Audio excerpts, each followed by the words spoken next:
Τι στέλνετε τις ελίτσες?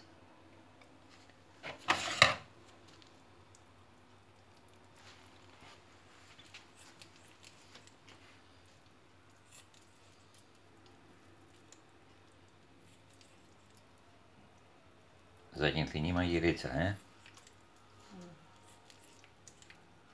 Λέγε μας τι κάνεις. Τι κάνω? Τη διαδικασία.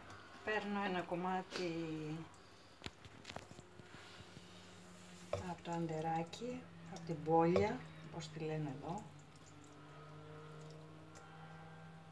και παίρνω την άκρη από το αντεράκι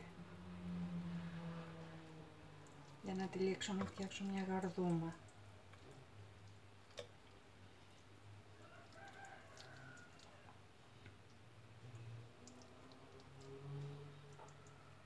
Το γυρίζω γύρω-γύρω και αρχίζω μετά σταυρωτά.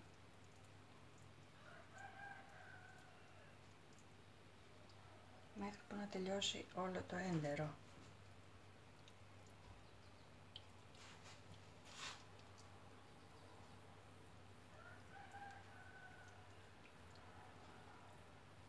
Πόση ώρα το μαγειρεύεις?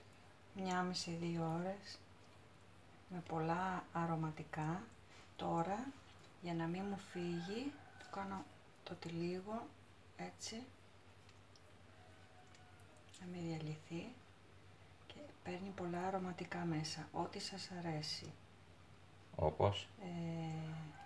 Φρέσκο κρεμμυδάκι, δυόσμος, μάραθο, σέλινο, ό,τι σας αρέσει.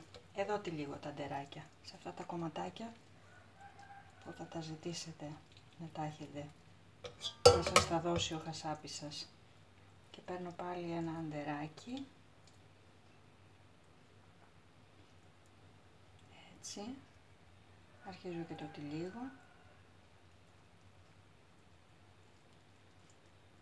Όπως θέλει ο καθένας τον τρόπο του, αλλά έτσι με έχει μάθει η πεθερά μου, η Μακαρίτισσα. Έτσι. Είναι ένας πολύ νόστιμος μεζές. Αυτό το τυλίγω κανονικά εγώ στα ποδαράκια του κατσικιού.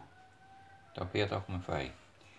Τα οποία όμως οι χασάπιδες βαριούνται να τα καθαρίσουν. Πρέπει να τους το ζητήσεις, γιατί είναι μια διαδικασία. Αλλά εκείνο είναι ο πιο νόστιμος μεζές. Εντάξει, φτιάχνετε όσες θέλετε. Αυτό είναι. Το βάζετε εδώ, με τα αρωματικά του κλπ.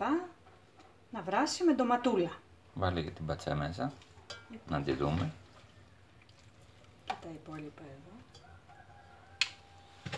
Τα αντεράκια που έχουν μείνει και είναι μικρά, εγώ τα κόβω κομματάκια και τα ρίχνω μέσα.